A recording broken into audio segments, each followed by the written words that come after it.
हमारे YouTube channel में आपका स्वागत है। दुबई और लंदन की बहू लाई गरीब ससुराल वालों के लिए ड्रेस।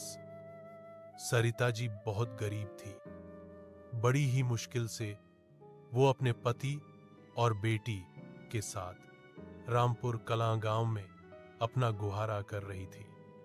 आज 5 साल हो गए दोनों बेटे को दुबई और लंदन गए हुए, लेकिन न वो आए न लौटने की खबर। मैंने तो सोचा था भैया के बाहर देश कमाने जाने से हमारी परिस्थिति सुधर जाएगी, लेकिन देखो ना मां, दिन ब दिन हम और गरीब होते जा रहे हैं। बेटा, अब तो बस उम्मीद है कि अर्जुन और करण विदेश से कुछ पैसे ही भिजवा दें ताकि रोजमर्रा की जिंदगी सुधर जाए। देखो ना मां, मेरा सूट जगह जगह से फटकर चिंदी हो गया है। कॉलेज में सब मेरा मजाक उड़ाते हैं। माँ, अब मुझे नया सूट चाहिए। बेटा, अब की तेरे भैया से बात होगी तो मैं उसे कहती हूँ पैसों के लिए। बस पैसे आ जाए तो तुझे एक नहीं 2 सूट दिला दूंगी। आज 3 साल से यही 2 सूट घिस रही है। तभी रिया जैसे ही अपना कॉलेज बैग उठाने के लिए झुकती है, उसकी कुर्ती पीछे से फट जाती है। अम्मा, इस महीने में चौथी बार कुर्ती फटी है, मुझे दे दे, मैं इसमें टांका मार देती हूँ। जिसके बाद रिया अपनी कुर्ती मां को देती है और वो सुई धागे से उसमें टांके मारने लगती है। 5-7 बार पहने जितनी मजबूत हो गई है अब यह। फिर रिया वही फटे पुराने कपड़े पहनकर कॉलेज जाती है। वहीं कॉलेज में सब लड़के लड़कियां ब्रांडेड स्टैंडर्ड कपड़े पहन कर आते हैं, जिनके सामने रिया को बहुत छोटा महसूस होता है और उसे हमेशा शर्मिंदा होना पड़ता है, क्योंकि कॉलेज में इकलौती वही बहुत गरीब थी, जिस कारण सब उसे बुली करते हैं। अरे वो देखो, आ गई चिंदी की दुकान। आज कितने टुकड़े चिपका कर सिला है सूट। तुम सबको मुझसे इतनी दिक्कत क्यों है? दिक्कत तुझसे नहीं, तेरे इस भिखारियों वाले पहनावे से है। कभी कभी तो हमें लगता है तुझे दोस्त बनाकर गलती की। साथ में चलती है तो ऐसा लगता है कोई भिखारी पीछे पड़ा है। रिया की सहेलियां जिस तरह उसकी बेइज्जती करती हैं, रिया ने कभी नहीं सोचा था कि उसकी अपनी सहेलियां उसे इतना बुरा कहेंगी। वहीं कॉलेज में हर कोई रिया को उसके कपड़ों से जज करता और गरीब बेकार कहकर उसका मजाक उड़ाता, उसे बुली करता। वही दोपहर में जब मोहल्ला की सारी औरतें अपने घर के कामों से फ्री होकर गांव के चबूतरे पर पंचायत लगाकर बातें कर रही होती हैं, तो पता है कल पिंकू के पापा बहुत अच्छे मूड में थे। यह क्या किया पिंकू के पापा ने राधिका दीदी? यह देखो, यह साड़ी लेकर आए थे मेरे लिए, और चांदी की पायल भी। अरे दत्त, यह साड़ी, ऐसी ही साड़ी मेरे पास भी है। यह तो कुछ नहीं, मेरे वो परसों ही मॉल से मुझे जीन्स टॉप दिलाया।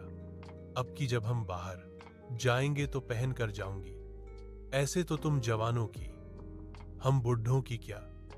कमला चाची, झूठ क्यों कहती हो? अभी अगले हफ्ते गांव के बड़े गारमेंट शोरूम से 5,000 की साड़ी खरीद कर गई हो। क्यों रे, तुझे किसने कह दिया? मैंने खुद देखा था अपनी आंखों से। वैसे असली मजा तो इस बुढ़िया सरिता काकी के हैं। ऐसा लगता है गांव में कोई भिखारी आ गया। पर सरिता, कम से कम 100 रुपये की ही साड़ी ले लो। यह फटी हुई साड़ी पहनने से अच्छा है, और नहीं तो क्या, जब देखो तब साड़ी में कपड़े चिपका कर सिल कर उसी को पहन लेती हो। मुझे तो तुझे अपनी जेठानी कहने में भी शर्म आती है। मेरे बेटे जब से विदेश गए लौट कर ही नहीं आए। पति की इतनी कमाई नहीं है, कहां से लाऊंगी पैसे साड़ी के लिए? भीख मांगो सिग्नल पर, जब देखो तब रोटी रहती है, पैसे नहीं है। माँ बेटी बाप सब इंटरनेशनल भिखारी बनकर घूमते हैं गांव में। दूर से बच्चा पहचान जाए कि गांव के सबसे बड़े भिखारी हैं। इस तरह गांव की औरतें सरिता जी की मजबूरी का फायदा उठाकर उनकी खूब बेइज्जती करती हैं। वहीं महेश जी के दफ्तर में उनका भी कुछ ऐसा ही हाल होता है। महेश जी, आप सबसे पुराने कर्मचारी हैं, इसलिए मैं कुछ कहता नहीं हूं, लेकिन ऐसे ही फटी पैंट शर्ट पहनकर अगर ऑफिस आते रहे तो हम आपको ऑफिस से निकाल देंगे। मैनेजर साहब, आपको तो पता है कि मेरी 10,000 की तनख्वाह में सब कुछ मैनेज करना कितना मुश्किल है। बेटी की शादी के लिए भी तो पैसे जमा करने हैं। अगर कपड़े लूंगा तो उसकी शादी कैसे करूंगा? मैंने सुना है कि आपके बेटे विदेश में काम करते हैं। हाँ, जब से विदेश गए हैं तब से हाल बुरा है। 5 साल से वापस नहीं आए और न ही कभी हमें पैसे भेजे कि माँ बाप कैसे जी रहे होंगे गरीबी में। बहुत दुखद। लेकिन ऑफिस आना है तो ढंग से आइए, वरना मैं ज्यादा दिन तक आपको बचा नहीं पाऊंगा। महेश जी को मैनेजर से डांट पड़ते देख उनके ऑफिस के सभी लोग उन पर हंसने लगते हैं। यह देखकर वो बहुत ज्यादा शर्मिंदा और रोष से भर जाते हैं। यह पहली बार का नहीं था कि सरिता जी, रिया या महेश जी को लोगों के बीच बेइज्जती झेलनी पड़ी हो। आए दिन लोग उनकी गरीबी और फटे कपड़ों की धज्जियां उड़ाकर चले जाते थे। एक दिन हमारी रिया के जितनी लड़कियों के लिए एक से एक रिश्ते आ रहे हैं, लेकिन रिया के लिए कोई रिश्ता आता ही नहीं।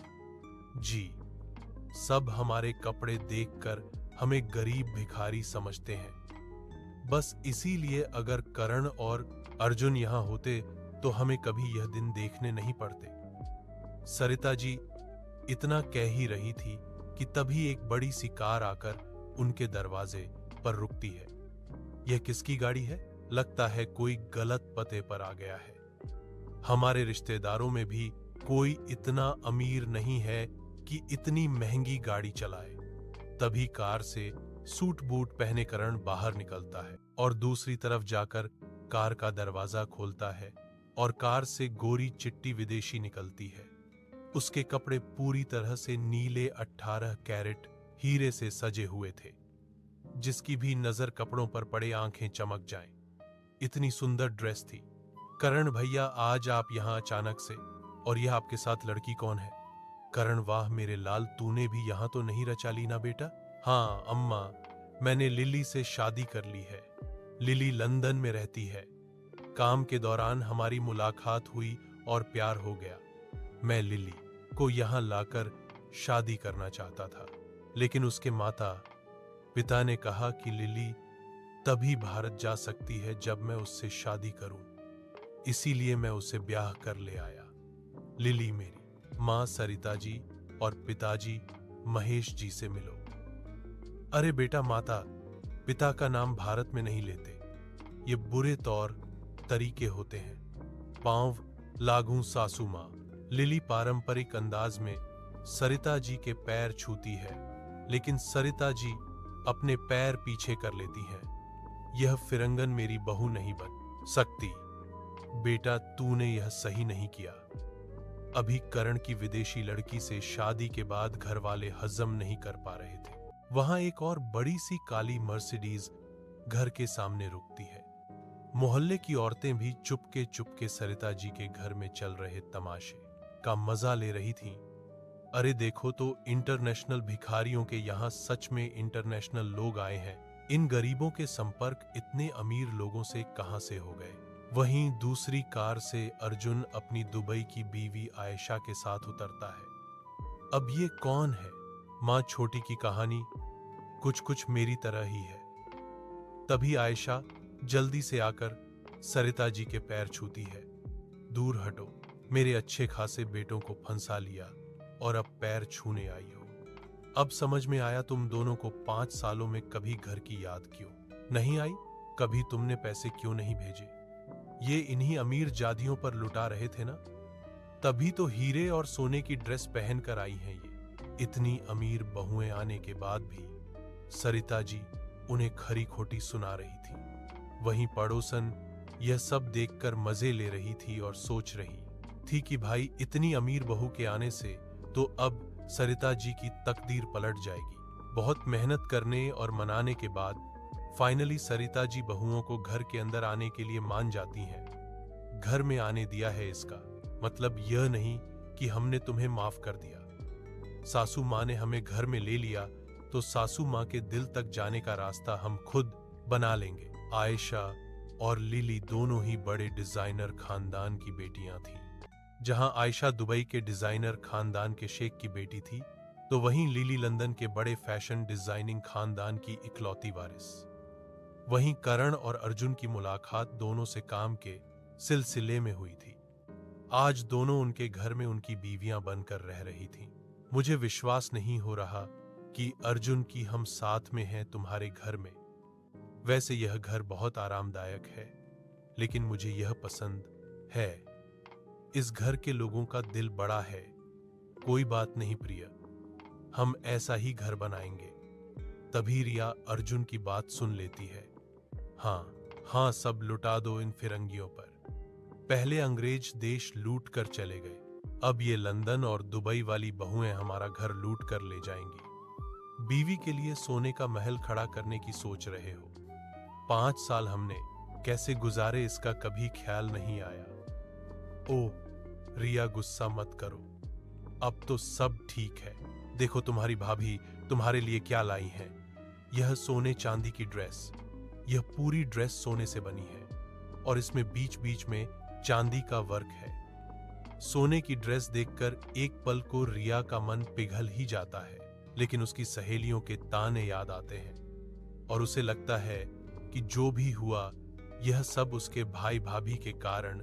घर में सबको ऐसा लगता है कि आयशा और लिली के जो भी ठाट बाट हैं, यह करण और अर्जुन की कमाई के कारण है।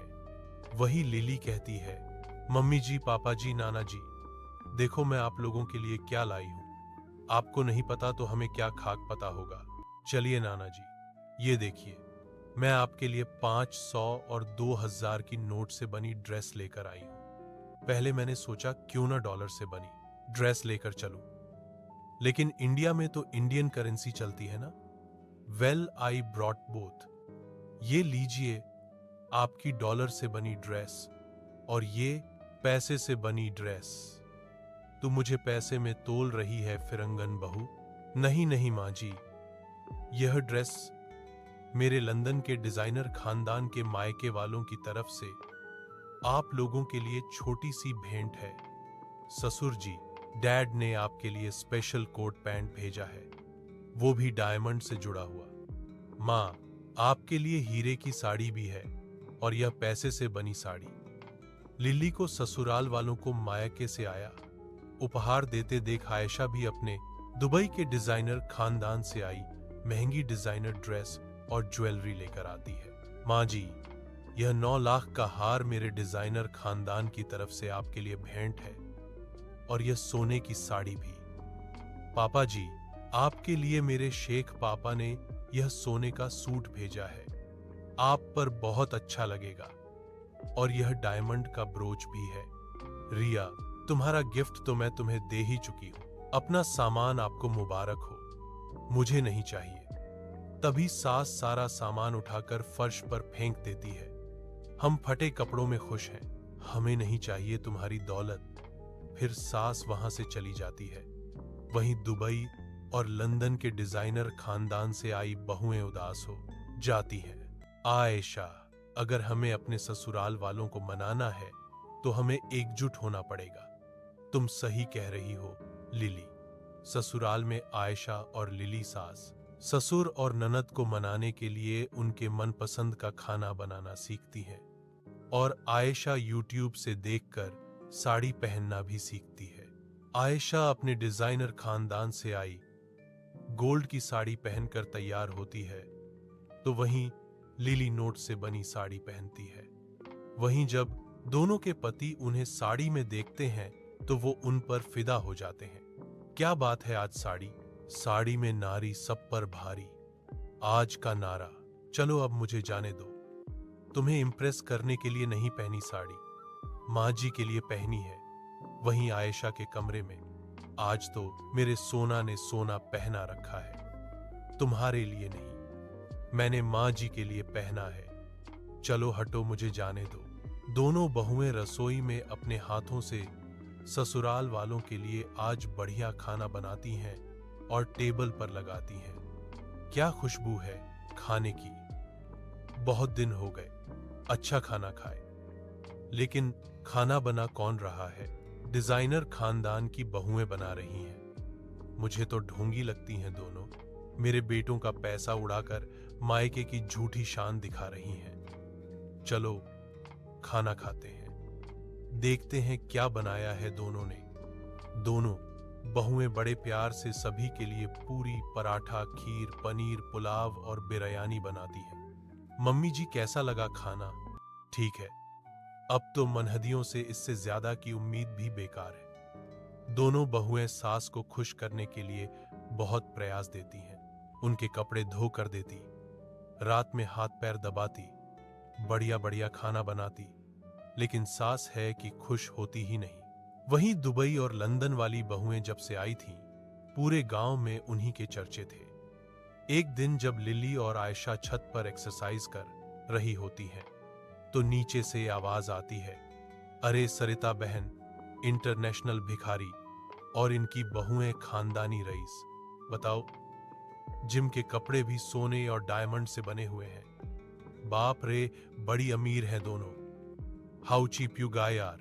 ये मोहल्ला की आंटियों के कपड़े देखो कितने चीप हैं। लुक्स लाइक अ बेगर। ये फिरंगी बहू क्या कह रही है? काकी आपकी तारीफ कर रही है। अच्छा अच्छा, स्टूपिड। लंदन और दुबई के खानदान से आई बहुएं उन सबको खूब नीचा दिखाती हैं, जो उनकी सास और नंद का मजाक उड़ाते थे। लेकिन उन औरतों को समझ ही नहीं आता कि बहुएं क्या कह रही हैं। वहीं दोनों बहुएं आए दिन एक से एक महंगा डिजाइनर कपड़ा पहनकर बाहर घूमती। कभी खेतों में ताजी हवा खाने जाती, तो कभी गांव के चबूतरे पर बैठकर एक दूसरे की एस्थेटिक फोटो क्लिक करती। वहीं पड़ोसन कहती, अरे ओ सरिता काकी, अपनी बहुओं से ही कुछ सीख लो। जब देखो तब गरीब बनी रहती हो। इतना दहेज तो पूरे गांव की बहुओं को मिलाकर नहीं होगा जितना ये अकेली ले आई है। लेकिन घमंड देखो तो वही फटेचर कपड़ों में ही रहना है। कहते हैं ना, कुत्तों को घी हजम नहीं होता। वैसे ही ये लोग कितने भी अमीर हो जाएं, पहनना ओढ़ना नहीं सीख सकते। जिस दिन मेरे जैसे हालात से गुजरती तुम लोग, उस दिन समझ आता तुम्हें। वहीं रिया के कॉलेज में उसकी सहेलियां रिया के दुबई और लंदन के डिजाइनर खानदान की बहुओं का पोस्ट देख रही थी। अरे हम रिया को इतना चिढ़ाते थे, यह तो अब हमसे ज्यादा अमीर हो गई है। देखो तो, इसकी भाभी तो सोने और हीरे की ड्रेस पहनती है। यह देखो, नोट से बना हुआ गाउन पहना है इसकी लंदन वाली भाभी ने। तभी रिया वहां आती है, वही फटे पुराने कपड़ों में, जिसे देखकर एक बार फिर से रिया की सहेलियां उसे ताने देना शुरू कर देती हैं। तू ढंग के कपड़े पहनना शुरू कर दे। देख तेरी भाभी कितनी बढ़िया सी रहती है, तू भी उनसे कुछ सीख ले। बड़ा प्यार आ रहा है तो तू ही उनको अपनी भाभी बना ले। मैं ऐसे ही ठीक हूं। रिया उन्हें उल्टा जवाब देकर वहां से चली जाती है। वहां उसकी सहेलियां शांत सी देखती रह जाती हैं। वहीं आए दिन लिली और आयशा का लंदन और दुबई से पार्सल आता रहता है, और उनके डिजाइनर खानदान से उनके माता पिता अच्छे अच्छे कपड़े भेजते रहते हैं। मेरी प्यारी बेटी, तुम कैसी हो? भारत में कोई दिक्कत तो नहीं? पिताजी, यहाँ सब बढ़िया है और सास ससुर जी भी मस्त हैं। आप कब आ रहे हो? अभी तो संभव नहीं है। तुम्हें तो पता है व्यवसाय संभालने वाला अब मैं अकेला हूं जब से तुम गई हो।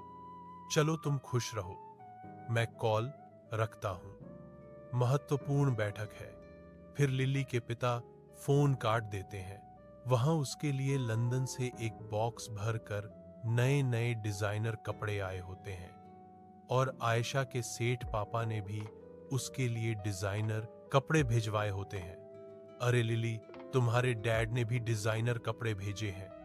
ये देखो, मेरे पापा ने और ढेर सारे गाउन भेजे हैं। यह देखकर अच्छा लगा कि आप दोनों लड़ती नहीं हो, नहीं तो घर में हमेशा उथल पुथल रहती। चारों हंसने लगते हैं। डिजाइनर खानदान की बहुओं के कपड़ों की डिजाइन गांव में इतनी फेमस हो जाती है कि गांव में सब ऑनलाइन उसकी कॉपी ऑर्डर करना शुरू कर देते हैं, और लंदन और दुबई के डिजाइनर खानदान की बहुओं से प्रेरणा लेने लगते हैं। यह सब देखकर अब रिया के मन में भी उसकी भाभियों द्वारा लाए कपड़े पहनने की उत्सुकता जागने लगती है।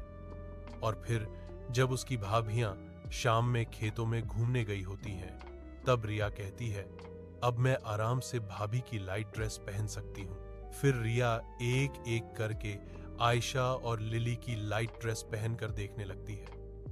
वाह, इसकी फिटिंग कितनी सुंदर है। मैंने लाइफ में कभी इतनी महंगी ड्रेस नहीं पहनी। रिया कपड़े पहनकर खुश हो रही होती है कि तभी लिली और आयशा उसे देख लेती हैं और रिया शर्मिंदा हो जाती है। यह तो तुम्हारे लिए ही है, तुम सुंदर दिख रही हो। माफ करना भाभी, मैंने आप पर बहुत गुस्सा किया इसलिए। वहीं महेश जी भी ऑफिस की किच किच से तंग आ गए थे और फिर एक दिन चुपके से बहू के मायके से आया डायमंड का सूट पहनकर महेश जी ऑफिस आते हैं। वाह महेश जी, आज तो आप किसी रियासत के महाराज लग रहे हैं। धन्यवाद सर। घर में सबका गुस्सा धीरे धीरे गायब हो गया था और सब भूल गए थे कि आखिर बहुओं से सब खफा क्यों थे। वहीं सरिता जी का गुस्सा अभी भी ज्यों का त्यों था।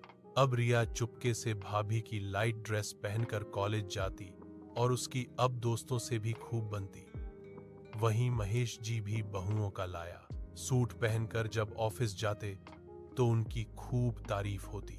लेकिन एक दिन सरिता जी महेश और रिया दोनों को दुबई और लंदन के खानदान से आई डिजाइनर ड्रेस पहने देख लेती हैं और घर में हंगामा कर देती हैं। इन फिरंगियों ने मेरे बेटों को मुझसे छीन लिया, उनके पैसों पर राज कर रही हैं और तुम लोग भी अब उनकी साइड लेने लगे। 5 साल किसी ने पूछा कि माँ पापा बहन कैसे हैं, अब सब याद आ गए। आज तो इस घर में ये फिरंगी बहुएं रहेंगी या फिर मैं। आज छड़ी से मार मार कर दोनों को घर से निकाल दूंगी। इतना कहकर सरिता जी हाथ में छड़ी उठा लेती हैं।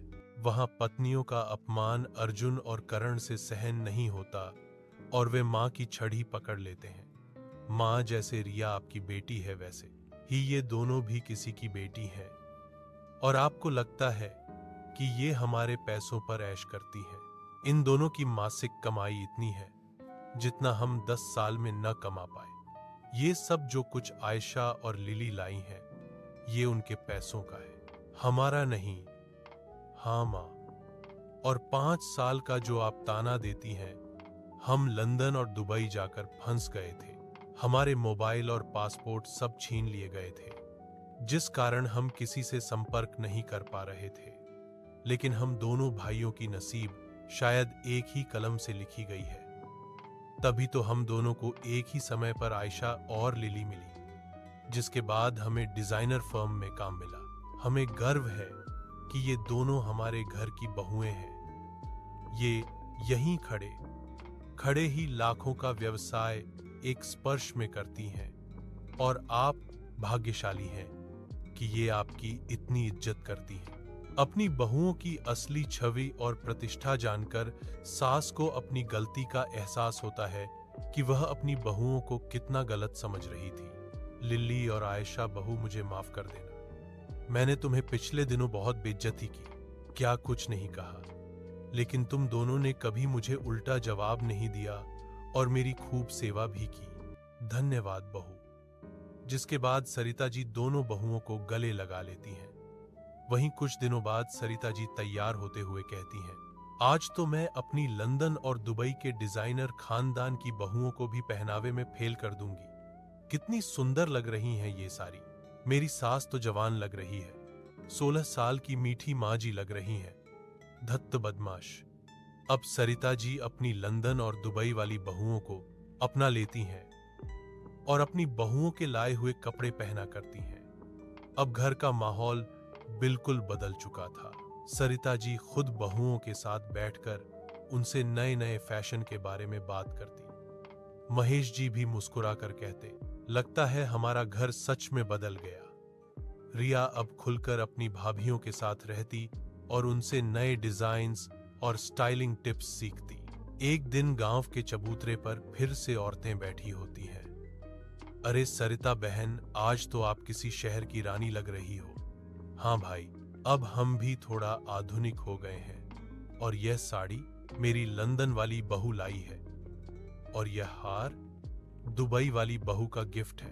अब वही औरतें जो पहले उनकी बेइज्जती करती थीं, उनकी तारीफ करने लगती हैं। देखा, वक्त सब बदल देता है।